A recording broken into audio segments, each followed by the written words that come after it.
por ahí pasan los escurrimientos o deberían de pasar los escurrimientos.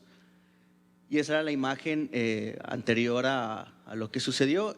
Si mostramos la siguiente, esta es la imagen una vez que se desbordó pues ahí el cauce. Y si así le das a la siguiente, en realidad fue muy preciso en cuestión, prácticamente se pudo predecir que allí se iba a reventar en algún momento ese muro que pusieron ahí de contención del agua. Y al menos a mí sí me sorprendió la cantidad, el nivel de detalle o a lo que se pudo llegar con un ejercicio muy rápido, y que si esto nos vamos a analizar toda la red, encontramos infinidad de diques, de elementos que han tratado de desviar los cauces, pero esos son todos los focos rojos que hay ahí en esa zona, y que cada que se autoriza un nuevo fraccionamiento le van aventando el agua al vecino y esto se va haciendo un descontrol. Bueno, rápido para las conclusiones, pues simplemente el pasado temporal de lluvias y de incendio nos demostraron que hace falta que se apliquen los instrumentos que existen de planeación y prevención. Otro punto, es necesario democratizar la información, quiere decir que existen esos instrumentos, existe esa información, pero está en formatos o está en lugares de poco acceso o de difícil interpretación para quien los debería aplicar. Es necesario, ya eso son ideas mías, es necesario un sistema de monitoreo de riesgos, principalmente estar monitoreando el coeficiente de escorrentía, que es el ejercicio que pusimos, al momento de que se realizan los cambios de uso de suelo. La ciudad está creciendo sin ningún sistema de drenaje sostenible, no hay algo que esté regulando esa parte. Otra conclusión, ya revisando distintos estudios que se hicieron, en el bosque de la primavera en general se filtran 8 millones de litros anuales por hectárea. Obviamente, una regla de 3 sencilla, este año se quemaron más de 2,000 hectáreas, entonces esa es la cantidad de agua o gran parte del agua que estuvo llegando a la ciudad de este temporal de lluvias, al menos en esta cuenca. Nos dejó como muy claro que son más las medidas que se tienen que hacer de infraestructura, pero sobre todo de cultura, y tanto social como política. Y ya para terminar, esto es reto, no es el reto para nosotros que nos dedicamos a esto, es pasar de este tipo de estudios que son muy buenos, que son muy técnicos, que son muy especializados, pasar de este tipo de estudios a algo un poco más sencillo, es como dar el siguiente paso, si quieres, sigue. Algo más básico, y en básico no quiere decir que pierda profesionalidad ni que pierda seriedad, simplemente es aplicar un concepto muy básico, que incluso ese me lo enseñaron aquí en la escuela, que si tu trabajo se lo puedes explicar a un niño, es un trabajo bien hecho. Y pues con esto creo que es algo que podemos dar en cada una de nuestras áreas, que es pasar de todo ese trabajo que hacemos, que llegue a más personas, que llegue a personas que no son tan especializadas como nosotros y que puedan entender lo que está sucediendo, y sobre todo que hacer un poquito de conciencia de lo que está pasando. Bueno, eso sería todo. Muchas gracias por su atención. Es una meramente presentación. Si quisieran compartir o si quisieran profundizar en algún punto, o si se quieran sumar a hacer estudios de este tipo, con toda confianza, ahí estamos en el correo, en el Facebook, por ahí. Muchas gracias.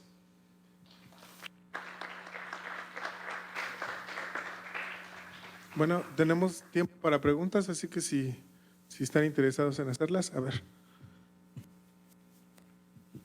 Bueno, muy interesante la presentación, y más bien son comentarios, ¿no?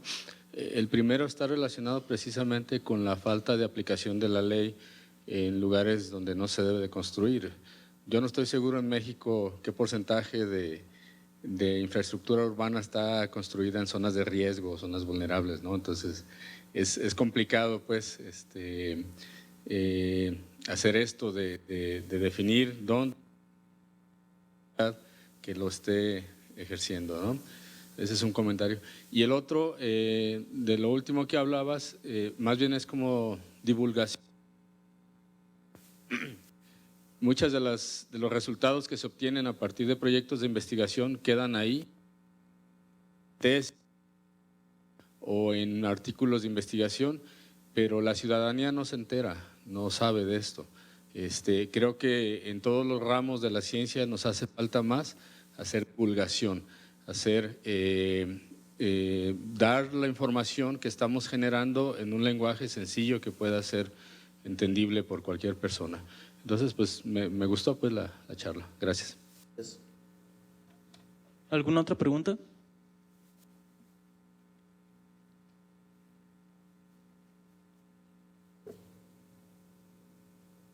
Jorge, felicidades por tener esa iniciativa de cuando ocurre una situación de este tipo, tratar de buscar la explicación, ¿no? y utilizar este tipo de herramientas. Mi pregunta sería, ¿de qué resolución espacial es el modelo digital que utilizaste? Son 10, bueno, es un vuelo a partir de un vuelo fotogramétrico de 10 centímetros y el modelo se hace a cada metro.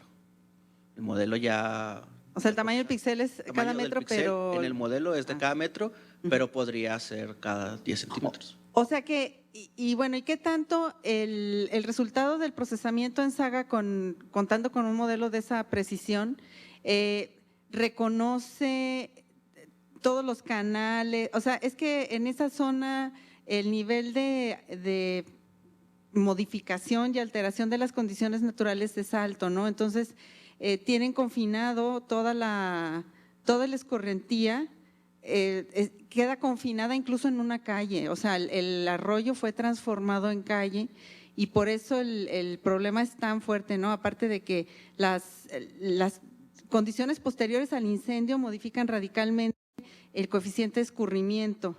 Entonces, ¿qué tanto se parece el resultado del modelo a lo que se ve en campo, ¿no? Canales, luego cambian la forma del cauce, como tú dices, la desvían, le ponen ángulos de 90 grados, entonces tiene zonas de desborde, porque esa información sería muy útil que fuera de dominio público, ¿no? O sea, tener acceso a ese tipo de modelos. Sí, bueno, contestando también la pregunta anterior, lo ideal, si bien es cierto que los estudios existen y los mecanismos están, es tratar de hacerlo público, pues hacerlo público para que también el ciudadano sea el que observe, el que señale, y el académico sea el que tenga el dato ahí a la mano para profundizar más. Precisamente en ese detalle de si realmente se está interpretando bien la red, es en el que me topé. Y por eso me decidí y salieron otras cosas más interesantes en utilizar el modelo de terreno. Inicialmente había utilizado el modelo de superficie, que era considerando todas las construcciones y todos los elementos y todo lo que hay. Ahí sí es algo un poco más cercano a lo real, pues, porque ahí sí hay un desvío, está el desvío. Y si a esto todavía le cargamos capas de restitución, de cartografía de alta precisión, que también están, que también se crean y que también se hacen con recurso público, que deberán de estar más accesibles, todavía se complementa más. En este caso utilicé el modelo de terreno, quiere decir que quité todas las construcciones, todos los árboles, todos los elementos para conocer la red natural, es decir, por donde deberían de pasar los arroyos. Aquí lo que hace falta es ver por dónde sí están pasando actualmente y por dónde están desviados. Entonces ese ya es otro estudio. Por eso les decía, si alguien más se quiere sumar, pues ahí se las paso, la información, le pueden seguir, le pueden complementar. Pero sí, el ejercicio se hizo muy rápido, el reconocimiento de los cauces comparado después con una ortofoto de mayor resolución como la del dron, que era de 3 centímetros de resolución, realmente para estas cuestiones fue muy preciso y ahí están los datos. Procuren hacer esa práctica de si necesitan ese nivel de información, prácticamente en todos los municipios existe, solo hay que solicitarla o hay que buscarla, muchos ya está pública por ahí. Entonces, pues ahí están los datos y son muy precisos. ¿Alguna otra pregunta? Bueno, agradecemos al ponente Jorge Alberto Macías.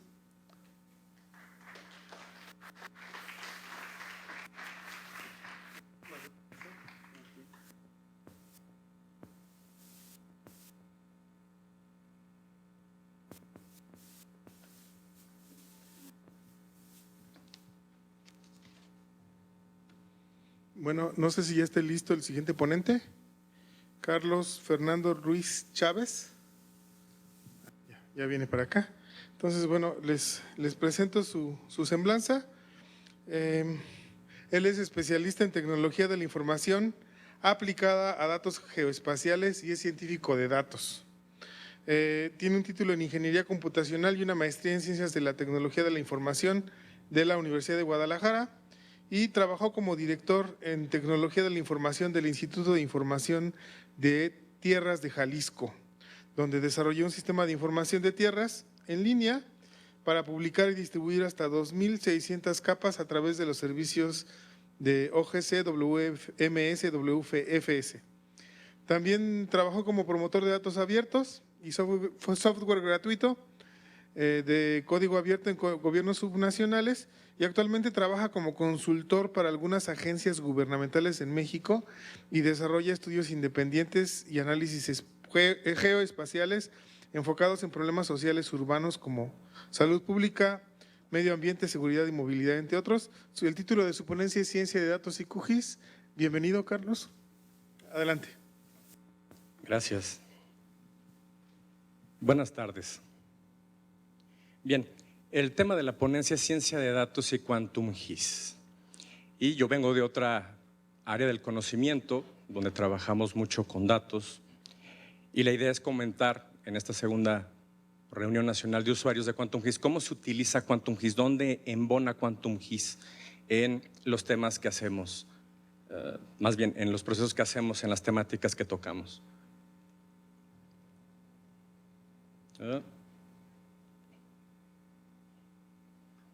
Ya se murió. Ok, hay que clavarle la uña. Bien.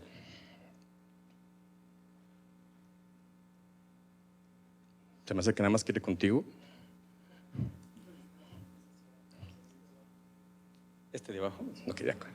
Bien, ¿qué vamos a ver? Bueno, voy a tocar un poco para los que no conocen qué es ciencia de datos. ¿Qué es ciencia de datos?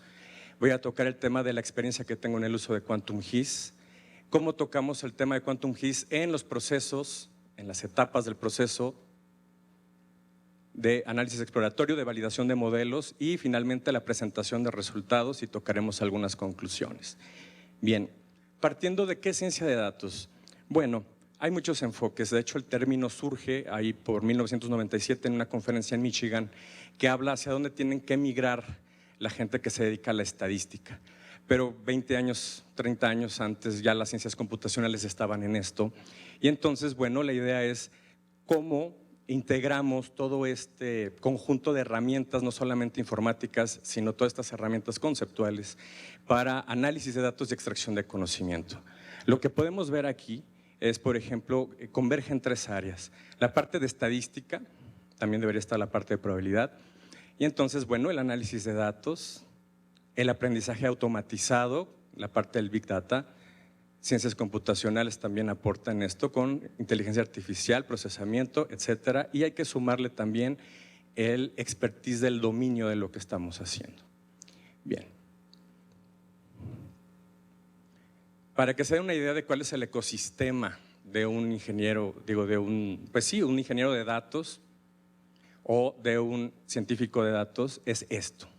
Aquí estamos viendo muchísimas herramientas y esto no es para un solo proyecto, esto es el del día a día, es decir, nosotros no podemos utilizar una o dos herramientas, utilizamos 20 o más herramientas en diferentes etapas.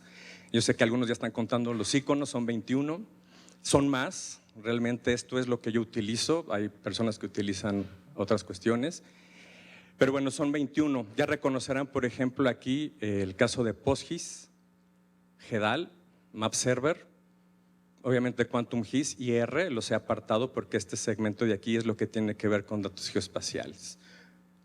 Y bueno, aquí tenemos toda la parte de herramientas de Big Data y de procesamiento distribuido paralelo, lenguajes de programación, no nada más es Python, existen muchísimos lenguajes de programación con los que se tienen que trabajar.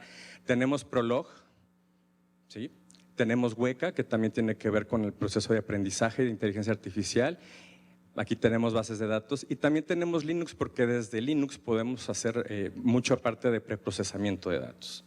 Bien. ¿Cuál es la experiencia del uso de Quantum GIS? Me permití poner este pequeño párrafo. Cuando surge la primera versión de Quantum GIS, la primera funcionalidad documentada es visualizar datos que vienen o que están almacenados en PostGIS. ¿Sí? Ya es un brinco, el hecho de que Quantum GIS empiece con esto ya habla de que es una herramienta distinta a las que tradicionalmente existían. Y bueno, yo tengo experiencia con Quantum GIS desde 2007, cuando estaba la versión 0.8, muchos de ustedes seguramente ya conocieron Quantum GIS en versiones 2. Para los que no sepan, la versión 2 fue, en muchos sentidos, marcó un hito, pero yo creo que de lo que más sufríamos era de que no se utilizaba todos los núcleos de una computadora para renderizar las imágenes. Entonces la versión 2.0 fue, wow, en ese momento marcó en serio un hito. La versión 0.8 también marcó un hito, de hecho nosotros lo utilizábamos, yo lo utilizaba en visualizar los datos en PostGIS y en Shape, en formato Shape, pero porque lo que nos interesaba en el Instituto de Información Territorial ya extinto era distribuir toda la información que tenía el Estado de Jalisco en servicios WMS, como lo hace INEGI, ahora, antes no lo hacían, nosotros fuimos primero, y después como lo hacíamos con WFS. Es decir, que realmente la cartografía migrara a la computadora del usuario, no nada más la imagen, sino que tuviera acceso a la cartografía. Y bueno, también la capacitación a municipios y dependencias de Jalisco en 2007, 2008, 2009, 2010, 2011, 2012. ¿Sí? Entonces no son labores nuevas, ya hay camino recorrido sobre lo que hacíamos con los municipios y con las instituciones para enseñarles estas herramientas, que las utilizaran y que también supieran cómo acceder a este tipo de servicios. Y finalmente la experiencia también tiene que ver con el pipeline del proceso de ciencia de datos, que es de lo que pienso hablar hoy y que es un enfoque distinto. ¿Cómo usamos Quantum GIS en el proceso de análisis exploratorio? Bueno, tenemos que ver los datos y obviamente como son datos geoespaciales, pues no nada más son puntitos, como dicen por ahí vulgarmente, también hay otro tipo de elementos. Aquí tenemos, por ejemplo, los accidentes viales con lesionados, ¿sí? Que lo tenía el Observatorio de Lesiones Jalisco y que se tuvo que georreferenciar esta información, no lo tenían del todo georreferenciado. Se tuvo que georreferenciar, Quantum GIS apoyó bastante en esta etapa y finalmente así quedó. Y la otra imagen, bueno, son los polígonos, ya existía esta capa, sí, son los polígonos de vegetación, esto lo obtuvieron de la imagen multiespectral SPOT 2009. Y bueno, la pregunta es, ¿cómo podemos obtener conocimiento de esto? Ok, ocurren accidentes, sí, claro, aquí tenemos López Mateos, aquí tenemos carretera Tezistán, pero ¿cómo podemos extraer conocimiento de esto? No solamente el análisis y decir, sí, tenemos una estadística descriptiva, como lo hizo Secretaría de Movilidad en el sexenio pasado y como lo han hecho en sexenios anteriores. No, ¿cómo realmente obtenemos conocimiento de lo que está pasando con respecto a los accidentes viales o con el índice de áreas verdes recomendado por la Organización Mundial de la Salud? Bueno, eso lo vamos a contestar en la siguiente diapositiva. Hasta ahorita lo que vemos es que el que Quantum GIS tenga diversidad de formatos de entrada, que tenga conectividad con bases de datos y también a través de servicios web y con capacidades básicas de representación y estilizado, podemos trabajar con Quantum GIS para la parte de análisis exploratorio. Bien, cuando nosotros empezamos a plantear estrategias de análisis y empezamos a plantear cómo construir modelos y nos arrojan unos modelos, ¿qué es lo que estamos viendo realmente? Obviamente esta es una representación, esto es un mapa de una de las cuestiones que se encontró por aprendizaje automatizado. Esto es de 2013 y lo que nos está diciendo es, por ejemplo, que todas las áreas geoestadísticas básicas en las que el índice de áreas verdes está etiquetado como crítico, está muy relacionado con una variable que es grado promedio de escolaridad. Eso sería una hipótesis que difícilmente podría haber sido planteado de manera inversa. ¿Por qué? Porque la ciencia de datos ahora lo que hace, cuando tenemos tanta disponibilidad de datos, es qué es lo que nos están diciendo. Es decir, ya no tengo la encuesta donde empiezo a preguntar, los enfoques de análisis cualitativo y análisis cuantitativo tradicionales ya pasan a un segundo término y ahora los datos nos están diciendo algo. ¿Cómo podemos ver esto? Porque aparte estos son matrices de 200 variables con socioeconómicas, con 4,000 y tantos registros, más aparte todos los accidentes que son como 3,600 porque fueron de 2 años, etcétera, etcétera, etcétera. ¿Qué es lo que se encuentra? Encontrarlo, que un humano lo encuentre es difícil. Bueno, pues esto es uno de los más representativos. No está la simbología porque esto no es una presentación de resultados, esto solamente fue para validar el modelo. Estos son críticos, todo lo que está en rojo, lo que está en azul es dónde están el grado promedio de escolaridad medio y luego tenemos en otro color donde se intersecta esto. Esto nos arroja una tasa muy alta y era una relación que solamente con aprendizaje automatizado, con inteligencia artificial lo podemos obtener. ¿Qué pasó con los accidentes viales? Bueno, pues que los atropellamientos se encuentran en áreas estadísticas básicas, en San Pedro Tlaquepaque, donde la población femenina de 60 años y más es muy baja. Eso nos está indicando algo. ¿Sí? Pero esta relación también es parte de lo que nos muestra el aprendizaje automatizado y Quantum GIS nos ayuda a validar en este sentido lo que estamos obteniendo. Obviamente estos resultados no es nada más vimos el mapa, no. Para nosotros analizar el modelo tuvimos que ver estadísticos de prueba, tuvimos que ver muchos matrices de confusión, etcétera, otros indicadores y ya cuando dimos por bueno el modelo después pasamos a esta etapa para validarlo también en la parte espacial.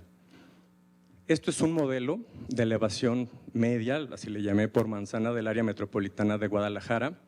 Y también, por ejemplo, tematizando, bueno, puedo ver las manzanas que tienen mayor varianza con respecto a lo que está, a la medida central de tendencia, o de tendencia central, perdón, estoy pensando en la media y en la mediana. Y luego, bueno, con algunas correcciones, porque verlo así es muy diferente que ver nada más los datos en tabulado, haciendo algunas adecuaciones, por ejemplo, a algunas funciones de transformación para dar linealidad, etcétera, etcétera, y normalidad. Bueno, pues ya al final queda este modelo, este es el área metropolitana de Guadalajara, y justo podemos ver cómo se construyó el área metropolitana de Guadalajara sobre cuencas, sobre cauces, sobre cerros. Lo que estamos haciendo aquí es discretizar un modelo por manzana, lo estamos poniendo, ¿para qué? Lo vamos a ver en las siguientes etapas. Bien, conectividad con bases de datos y las capacidades ahora sí avanzadas de representación y estilizado para poder validar modelos. Cuando presentamos resultados, aquí lo que estamos viendo es, por ejemplo, 5.22 millones de viajes de mi bici, hasta 2018, julio, me parece, desde su inicio en 2014. Y estamos viendo, por ejemplo, por género, las principales rutas. Podemos ver, por ejemplo, que hay un tratamiento de datos para poder llegar a esto, no es nada más llegar y graficarlos, pero esto es como el destilado, ya esto es un producto ya generado. Podemos ver cómo hay rutas que siguen las mujeres, que se desplazan diferente que los hombres. Hay rutas que los hombres siguen, que también son ajenas a las mujeres, y tenemos aquí también rutas en las que coinciden. Lo interesante de esto es que también el analizar los datos con Quantum GIS y tener estas capacidades nos permiten también hacer esto. Esta es la colonia centro y vemos que las mujeres ni por error, aparte de que hay parámetros aquí, hay muchos parámetros en inteligencia artificial, este es un parámetro bastante laxo, 0.20, estamos viendo que las mujeres ni por error se paran aquí. Esto nos está diciendo algo. Esto es un patrón que estamos observando, pero no vino de estar viendo los datos. Esto viene después de que procesamos los datos y estamos viendo este tipo de patrones. He visto otros, aquí nada más estoy compartiendo algunos con ustedes. Esto fue de 2018, tengo la actualización de esto también y estoy trabajando también en los atractores y los repulsores por género, es decir, qué les atrae a las mujeres para ir de tales rutas a tal lado y qué les atrae a los hombres y qué les repele. Esta sería, por ejemplo, aquí hay una hipótesis de qué tipo de negocios están aquí o si tenemos, por ejemplo, un problema de alumbrado público. pero lo estamos viendo pues en el comportamiento, en los hechos, no en la encuesta, en lo que te responde el usuario, sino en lo que está pasando. Ruido, esto es ruido de manufactura. Por la industria de la manufactura los cambios de uso de suelo han hecho que la industria de manufactura tenga una dispersión geográfica bastante amplia en toda la zona metropolitana, y vemos zonas donde no, donde se ha defendido mucho el uso de suelo. ¿Sí? Obviamente aquí esto está centrado en Guadalajara, es por manzanas, la población estimada expuesta a ruido de manufactura según la norma oficial mexicana y la de la Organización Mundial de la Salud, están las dos. Este me parece que es el de la Organización Mundial de la Salud, que es un poquito más bajo el número de decibeles. Y esto es Tonalá. Aquí podemos ver, por ejemplo, dónde se concentra toda la parte de población, porque ahí está el cambio de uso de suelo. Esto es una actualización. Esto lo publiqué en 2014 y esta actualización en 2017 también. Y esto ya es un producto entregado después del análisis. Todo el análisis no se hizo en Quantum. Se hace con herramientas mucho más avanzadas. Se hace con herramientas no visuales, como estábamos viendo en el ecosistema, pero Quantum sí nos ayuda bastante a estos tres apartados, que es lo que he estado platicando. Bueno, el modelo que veíamos en las etapas anteriores, me permití poner aquí algunas etiquetas para que la gente ubique más o menos por algunos puntos relevantes, pues dónde están, ¿no? Por ejemplo, el Cerro del Tesoro, por ahí anda el DIN, por acá la Gran Plaza, bueno, tengo que poner estos temas. Plaza del Sol, por ejemplo, es un triángulo, se inunda, sí se inunda, pero ¿por qué? Esa es una buena pregunta. Bueno, estaba escuchando en la presentación anterior pues una explicación muy interesante, ¿no? De por qué se desbordó el río y por qué, bueno, el cauce y por qué se inundó. Lo interesante es que aquí utilizamos una aplicación, la desarrollé yo, es un sistema de inteligencia artificial multiagente en el que se empieza a mostrar con el modelo discreto de por manzana hacia dónde corre el agua, es decir, si cae agua, hacia hasta dónde llega. Este es un producto intermedio, hay una imagen donde dependiendo de qué tanto coincidan los cauces, se van marcando de otro color y entonces nosotros podemos ver desde dónde se tendrían que hacer acciones remediales o mitigantes para evitar, es decir, no poner el pozo de absorción donde se inunda, sino previo. Obviamente esto tiene que ver porque ya no hay zona donde escurra, la falta de áreas verdes, el concreto pues hace que el agua se desplace, se colapsa el drenaje, etcétera, etcétera.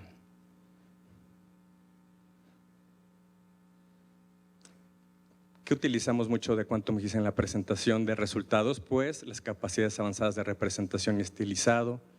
El diseñador de impresión que tiene Quantum GIS es bastante bueno.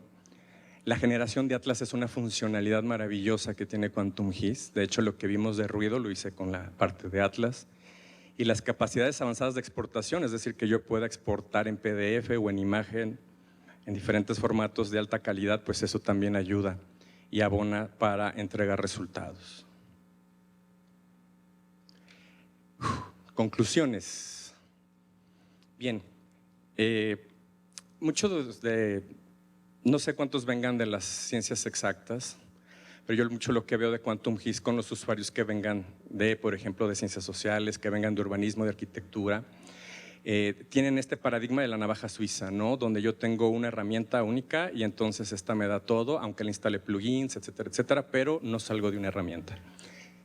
Los que venimos de otras áreas del conocimiento, por la naturaleza, la interdisciplinariedad o de los científicos de datos, tenemos que trabajar con muchas herramientas y tenemos que estar concatenando resultados, comparando resultados, metodologías. Tenemos que desarrollar nuestras propias herramientas porque hay muchos parámetros que se tienen que optimizar y que tenemos que revisar. No es tan fácil nada más hacer clic, clic, clic y ya obtener un dato. O sea, realmente tenemos que trabajar en mucha parte de validación estadística de los modelos, métodos paramétricos, métodos no paramétricos, etcétera, etcétera, etcétera. Más aparte meter toda la parte de inteligencia artificial que también tiene sus métricas. hacer todo el preprocesamiento de datos, etcétera, etcétera, etcétera. Pero a pesar de todo esto y a pesar del gran mosaico de herramientas que vieron y que faltaron poner ahí y que otros científicos de datos tendrán más herramientas con las que trabajan, Quantum GIS sigue ocupando un lugar que no nos podemos desprender de él. Es decir, el hecho de que yo no tenga el paradigma de la navaja suiza no me hace no reconocer que Quantum GIS es una muy buena opción para los que trabajamos con datos geoespaciales en el tema de inteligencia artificial o de aprendizaje automatizado. Y bueno, no sé cómo ando de tiempo, me dieron 20 minutos, siento que estoy corriendo, pero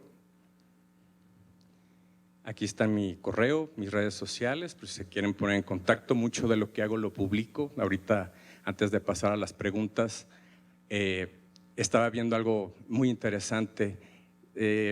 Yo divulgo mucho en periódicos locales, mucho de lo que han visto se ha publicado en El Informador, en Mural, en La Crónica Jalisco, etc. ¿Por qué hago esto? Porque aquí decían en una pregunta, la ciudadanía tiene que conocer estos datos. Hay gente que se los damos a gobierno y, como decía el ponente anterior, los puede guardar en un cajón, olvidarlo. Peor, puede pasar esos datos a consultoras que trabajan con gobierno y entonces ya estamos pervirtiendo ahí las cosas. Lo mejor es lo que hacía Carl Sagan, lo que hacía Isaac Asimov, divulgar mucho de lo que se hace, dar los datos clave, dar las cuestiones que te inviten a hablar de estas cosas. Es una manera de construir también ciudadanía. Y bueno, pues si no tiene, ya vendrán las preguntas. Muchas gracias por su atención.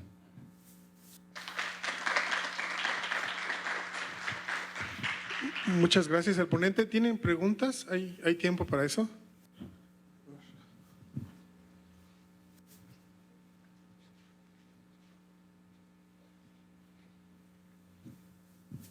Sí, buenas tardes. Muchas gracias. Muy ilustrativo la presentación. Yo tengo una pregunta concreta respecto al cálculo de las… ¿Es la línea por donde escurriría el agua? En el caso del modelo… Sí, no línea. Ahí lo que hacemos es, suponiendo que cae agua en toda esa manzana, ¿hacia cuál manzana brinca? ¿Sí?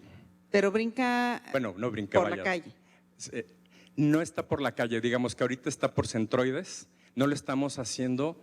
O sea, están conectados los centroides. Por la vía pública, exactamente. Ok. Entonces, por ejemplo, ahí podemos ver de qué manzanas está… el agua se vierte hacia otra manzana, es decir, qué manzana en cierta manera por la falta de filtración es responsable de que llegue a la otra manzana. No nada más la parte de público, sino también la manzana, es decir, lo que pasa es que es muy común que se haga este tipo de cuestiones con las cotas de nivel, ¿verdad? Que van en los cruceros. Es que, bueno, mi pregunta es porque yo trabajo en un equipo que trabaja este tipo de cosas. Y bueno, nosotros lo que hacemos es con modelos digitales de elevación, o sea, que es un continuo, en donde no tenemos la delimitación de la manzana. Sí. Entonces, primero se hace una reconstrucción de los cuerpos de agua originales a partir de cartografía histórica y demás. Y luego, bueno, a partir del modelo… De elevación. Se trazan… Primero se traza la red como memoria histórica y luego se identifican los puntos en donde ha habido modificaciones. Vamos a pensar en el canal de Patria, ¿no? Ese era un río y que tenía su cauce tenía una forma dado el tipo de proceso geomorfológico que lo origina, y al momento de que ocurre el proceso de urbanización se van haciendo alteraciones, se confina, se recubre, se modifica su forma. Entonces todo eso va a incidir en cómo circula el agua, y cuando se pone la traza urbana puede potenciar la concentración en menores tiempos, si la pones perpendicular o transversal a la pendiente, y entonces, bueno, ya el agua en un medio antropizado ya no escurre por el cauce, sino que las calles retoman esa función Y luego también depende cómo está organizada la red de drenaje. O sea, no toda el agua, dadas las intensidades que tenemos en la lluvia, va a alcanzar a ser conducida subterráneamente por la red de drenaje, entonces va a correr por la calle. Entonces, por eso era mi pregunta, si el modelo que presentó era las líneas de la calle, pero entonces es centroides de manzana conectados porque uno vierte el agua al otro. Es correcto, Ok. así es. Y entonces se van obteniendo estos grandes flujos, o digamos, estas alimentadoras que llegan a la inundación. Y entonces esto también nos va a decir, en un modelo más discreto, que no es el continuo de un modelo de elevación, por ejemplo, en qué manzana se podría intervenir o revisar si, por ejemplo, toda el agua no están captando y todo lo avientan hacia la vía pública, y entonces viene esto de que va subterráneo y a nivel, y eso impacta. Al final de cuentas, muchas calles allá. Por ejemplo, ¿de dónde viene el agua que impacta a Plaza del Sol? ¿No? Esto lo podemos ver con la otra imagen, se puede ver. Lo que pasa es que ahí luego también la parte hidrográfica, o sea, no es lo mismo estar en la parte baja de la cuenca que en la parte alta, ¿no? Entonces, a mí, mi otra pregunta es, ¿de dónde puede uno obtener los datos o la información, o si hay que colaborar de alguna manera? ¿Cuáles Si datos es los del posible. Sí, no sé si llamar la red como de conexión. Si yo no la llamo red, es donde van los flujos de agua que nos marca los agentes. Bueno, sí, esa es información propia, pero platicamos, con mucho gusto. Muchas gracias. De nada. ¿Alguna otra pregunta? Por allá. No, que te pasen el micrófono también para que los demás escuchen. No hay preguntas tontas, es tonto quedarse con preguntas. Si alguien tiene algo que está, aunque no esté muy hecha la pregunta, adelante. Venga. Buenas tardes. Buenas tardes. Yo como usuario de Mi Bici me quedó la intriga de las publicaciones que hiciste, porque pues sí es cierto que algunas personas toman alguna ruta, pero esa información que elaboraste, ¿se encuentra en algún sitio o para acceder a ella o hay que pedirla? Ok, los datos, por ejemplo, de los viajes y de las estaciones está pública, mibici.net, datos abiertos. De hecho, yo todo lo que trabajo es público y todo es con datos abiertos. Lo que estoy mostrando también trabajo con cuestiones privadas. Pero esto de las rutas, por ejemplo, si te fijas, son euclidianas, es decir, son líneas rectas. Realmente no hay información del GPS, al menos pública, de dónde anda la bicicleta. Eso sería muy rico, muy enriquecedor para ver, por ejemplo, si las mujeres realmente le están, como se dice vulgarmente, sacando la vuelta a alguna situación, algún foco rojo por ahí. Pero no, yo de esta información de los puntos yo hago la trazo hacia dónde fueron los destinos, que por cierto, cuando celebran los 10 millones de viajes, los 11 millones, etcétera, ni son todos los viajes porque hay mucha basura que queda por ahí, hay muchos falsos positivos, hay rutas circulares, hay muchas cuestiones por ahí, por ejemplo, que uno ya va analizando con esto como ciencia de datos, y entonces se va restringiendo mucho, literalmente digamos que le tumbamos 500,000 de viajes, y en base a eso ya podemos analizar, pero todo, los datos están públicos, y todo esto pues es lo que hace uno con el trabajo del pipeline de ciencia de datos, el preprocesamiento, análisis exploratorio, hay procesamiento, construcción de modelos, y después de esto ya lo que se ve muy depurado parece que nada más los tomé y los grafiqué, pero no, hay muchísimo trabajo ahí atrás. Sí. ¿Más preguntas? Acá, sí, adelante. Miguel González, Universidad de Guadalajara. Me llama mucho la atención el trabajo que hiciste con lesiones, con el Observatorio de Lesiones. Sí. Sobre todo si estos datos siguen generándose, esa es una pregunta. La siguiente es que si se siguen generando, ¿por qué no son públicos? El dato como tal, el dato puntual. Y si tienes datos, si son, aunque sean antiguos, por la hora en que fue el accidente, esto es determinante, la hora y el día del accidente. Felicitarte.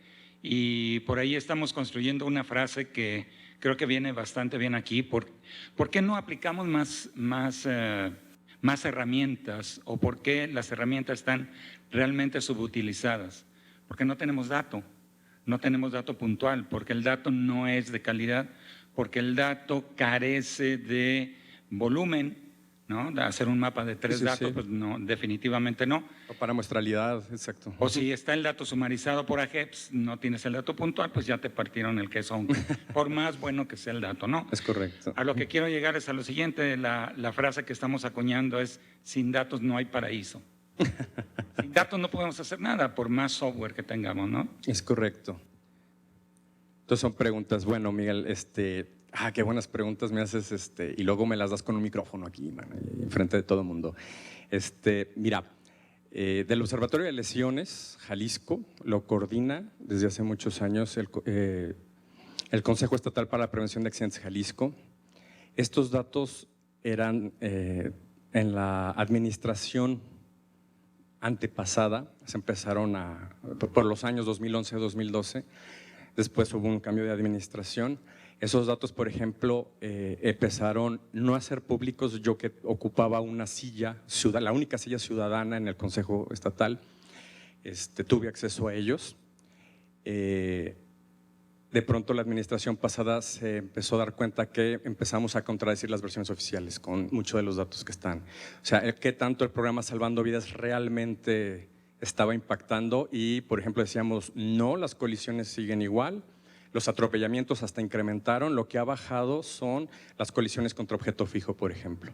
Entonces, al pasar esto, pues ya sabrás, vienen las de pues que lo corran de la dependencia en la que trabaja. Bueno, yo no trabajo en ninguna dependencia, soy un ciudadano, estoy trabajando en esto y ya vino mucho de que la información se empezó otra vez a guardar, se empezó a retraer, ¿no? Son los fenómenos políticos, yo coincido contigo, sin datos no hay buenas ciudades. Yo le cambiaría el paraíso para no hacer parafraseo con algo más fuerte, que creo que es una serie colombiana, ¿no? Por eso por ahí va.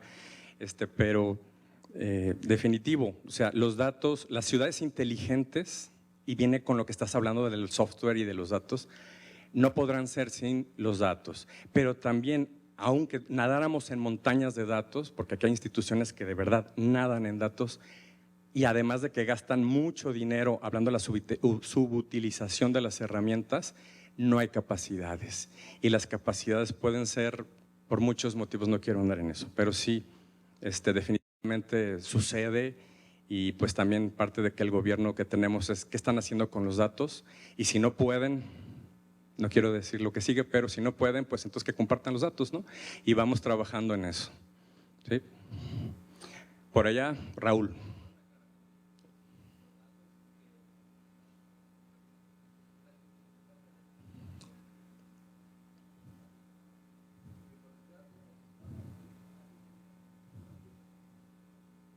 No, Raúl, espera.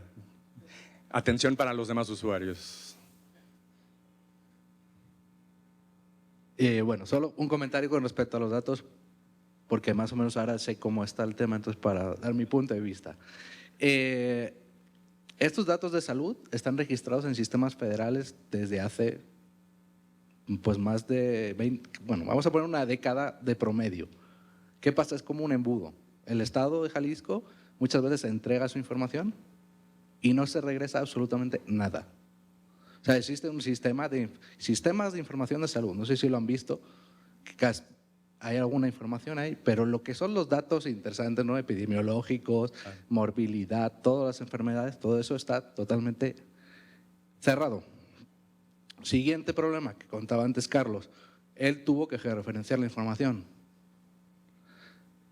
No existe la georreferenciación, entonces todo el mundo tiene que pasar un proceso de geocoding que normalmente es costoso, ¿no? Hay que pagar para hacerlo con precisión porque si no, no hay fuentes de datos abiertas actualizadas, ¿no? ¿Y cuál es el problema que tenemos aquí? Pues lo que dice Carlos, los funcionarios que tienen acceso a la información no tienen las herramientas para explotarlos, ni el conocimiento, ¿no? Sí, herramientas conceptuales y herramientas informáticas son dos vertientes. Tienen pequeñísimas áreas que manejan flujos gigantes de información, pero no tienen las herramientas o los conocimientos, porque las herramientas las podemos tener cualquiera. Hoy en día no existe esa limitación de no haber un software que te ayude a hacer. Descargas Quantum GIS y ya está. O R o Python con la cantidad de paquetes para análisis de datos. Pero estamos en ese punto. ¿Por qué la federación no regresa toda la información? ¿Por qué no está abierta al ciudadano ni siquiera al ciudadano, a los académicos, ¿no? ¿Por qué yo no puedo hacer una petición? ¿Qué es lo que nos hemos encontrado este año, por ejemplo? La última novedad es que los datos de la Federación se les ha ocurrido quitarle el número exterior a las defunciones. Entonces, si quieres hacer un análisis de factores ambientales por cualquier tema, pues ya no está, porque consideran que se está vulnerando la privacidad de las personas. Pues ahí entramos en otro problema.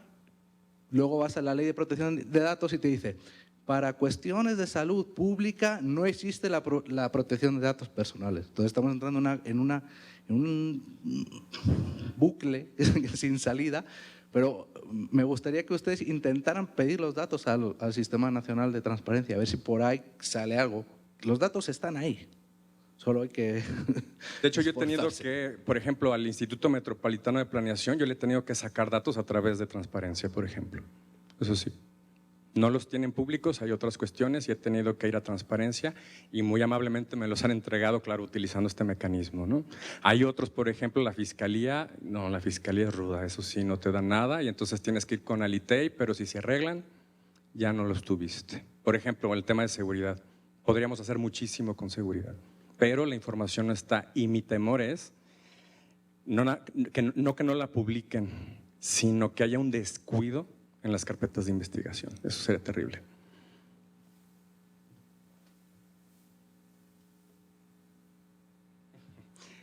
Bien.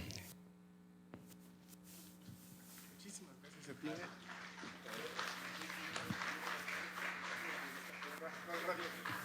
ti. Bueno, les agradecemos muchísimo a todos. Lo que sigue a continuación es un video con las novedades de QGIS. Entonces, va a ser algo muy interesante. La cuestión es que vamos a hacerlo por la computadora porque tenemos un problema para subirlo y que pase desde allá arriba. Y si funciona bien, ¿no? Nada más aguántenos tantito para hacer la prueba. A ver si jala. ¿Va?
Bueno, ahorita nada más contesta. ¿Listo? ¿Ya lo compartiste el escritorio?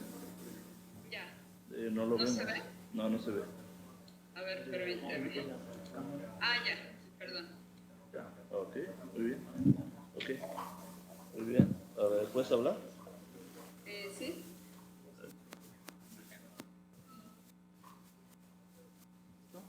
A ver, probando. ¿Probando? Sí, aquí. Probando. Sí, sí me escucha.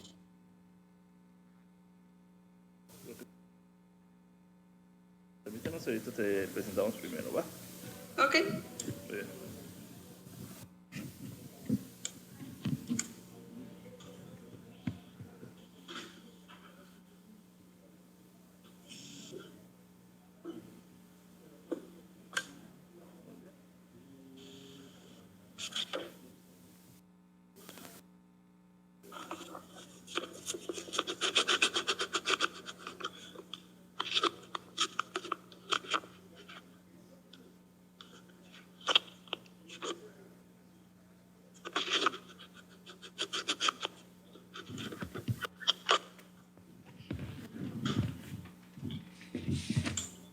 Bueno, a continuación vamos a ver cuáles son los avances de QGIS 10 Coruña, y nuestra presentadora es Rosa Marta Peralta Blanco, quien es geógrafa de la Facultad de Filosofía y Letras de la UNAM y actualmente es maestrante en geomática por la UNAM y en ciencias de la complejidad en la Universidad Autónoma de la Ciudad de México, donde se enfoca el estudio de la infrapobreza a partir del enfoque en sistemas socioterritoriales complejos.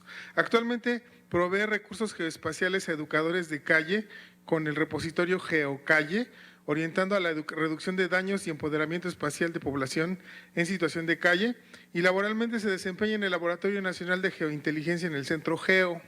Para ella, la ciencia y el software libre geoespacial son el medio para la transformación responsable e igualitaria del espacio. Vamos a darle la bienvenida y ella nos va a platicar qué hay de nuevo con QGIS. Adelante.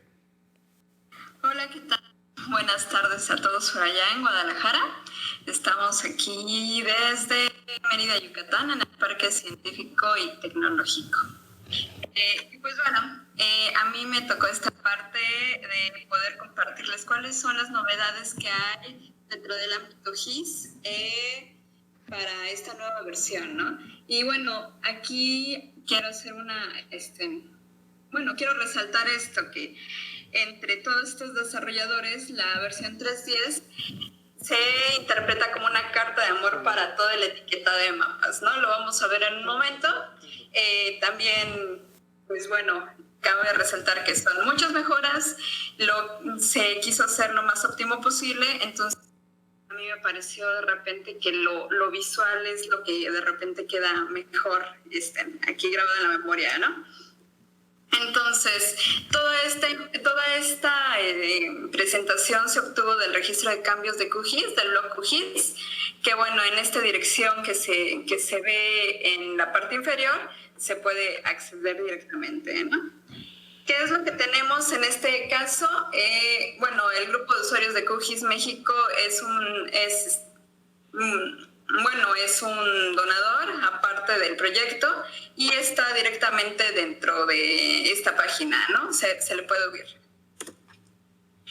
¿Y qué es lo que tenemos? Aquí se hizo un pequeño análisis de texto de qué es lo que tenía el contenido de las mejoras y qué es lo que estamos viendo. Tenemos 18 tópicos de mejoramiento y pues bueno, principalmente qué es a lo que se va, a las herramientas, a la simbología, al etiquetado, eso es muy importante.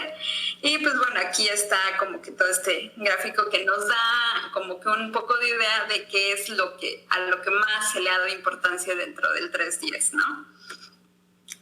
Y pues muy bien, a continuación les voy a narrar todas estas mejoras que se tienen a partir de los tópicos muy específicos que hay dentro de la página.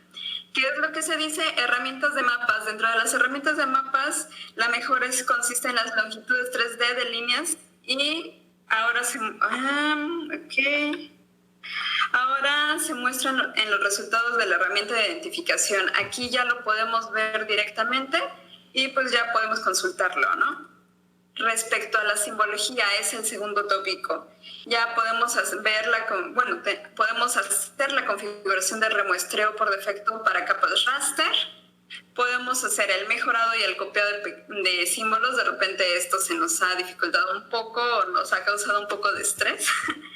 Y esto al parecer ya se soluciona.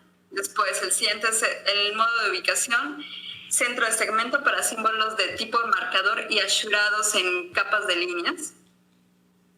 Y el desplazamiento de desplazamientos definidos mediante expresiones más flexibles. Esto nos va a ayudar a, ya poder posicionar con una mejor exactitud. De repente también esto como que nos causaba un poco de conflicto, ¿no?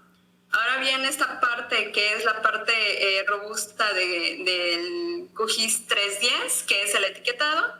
Y como primera mejora está esta parte de crear y gestionar formatos de texto y opciones de etiquetado en los estilos de QGIS. Después existe esta parte de símbolos de tipo marcador para fondos de etiqueta, también bastante importante. La llamada para etiquetas, aquí ya si bien nos íbamos o nos hacíamos era muy complicado de repente meter este tipo de llamadas. Esto ya se habilita o ya se facilita para la parte 310. Se cambia la alineación para etiquetas con múltiples líneas para etiquetas individuales. Esta parte también es importante. Se muestran las etiquetas no colocadas, se le aprieta esta parte de la etiqueta roja y ya se pueden observar todas las etiquetas que pues, por cuestión de espacio no se pudieron poner y pues ya se pueden manipular, ¿no? Ok, después el siguiente es exceder la distancia para etiquetas de líneas. Este es un pequeño GIF que por la presentación en formato PDF no se puede ver, pero se tiene un límite para definir la distancia de la etiqueta. Si se excede el límite, esta ya no va a aparecer, ¿no? La siguiente, ¿cuál es? Es el control mediante datos para la opción etiquetas de cada parte de objetos multiparte. Entonces, en estos objetos vamos a tener la opción de poder etiquetar individualmente. Ok, la siguiente es controlar la opción de etiquetar todas las partes desde herramientas de la propiedad en las propiedades del etiquetado. Esta que pues para mí es así como que me encantó, es la orientación vertical para el texto, ¿no? En este caso tenemos el mapa de Japón y pues bueno, ya sabemos que su tipografía se lee así verticalmente, entonces esta es una parte bastante trascendente, ¿no? ¿Qué es lo que sigue? Control sobre el interletraje de la fuente, ya vamos a poder tener control sobre eso. Ahora bien, el siguiente tópico es la representación. Entonces aquí ya se pueden referenciar PDFs y TIFFs cuando se guarda el lienzo del mapa como imagen o PDF. Aquí ya podemos manipular esta parte de la ilustración de la imagen, de SVG, del color y toda esta parte del estilo, ¿no? Muy bien, ahora aquí también esta parte es bastante importante, ya podemos tener la escala logarítmica, ¿no? Que no es otra más que la libre de escala, ¿no? Entonces ya de repente teníamos que hacer ciertos cálculos para poder ajustar nuestra simbología y esto ya va a estar rebasado, bueno, ya puede solucionarse en esta parte, ¿no? Ahora, muy bien, este tópico de objetos 3D, esta fue el resultado de la Escuela de Verano de Google. Aquí pongo la página web directa del desarrollador y esta nos tiene algunos videos que, bueno, también por el tipo de presentación no se pueden ver, pero toda esta parte 3D la desarrolló este chico, ¿no? Y bueno, la primera, son tres. La primera es herramienta de medición en vista de mapas 3D. Aquí ya se da la interfaz para poder medir distancias dentro de esta vista. Después, el estilo tipo cartel para puntos, igual, también es una mejora que acaba de introducir. Y la navegación 3D en pantalla, ¿no? Esto ya con la brújula que se tiene aquí del lado derecho, pues ya puede verse o se puede orientar o se puede navegar de una forma más fácil dentro del 3D, ¿no? Ahora bien, los diseños de impresión también es una mejora bastante significativa. En primer lugar, ya se tiene el ordenado de elementos de la leyenda a la derecha, de derecha a izquierda, ¿no? Ahora ya podemos configurar la simbología de otra forma que, pues, que la que siempre habíamos tenido, ¿no? De repente esto puede ser útil. Después, controlar el margen bajo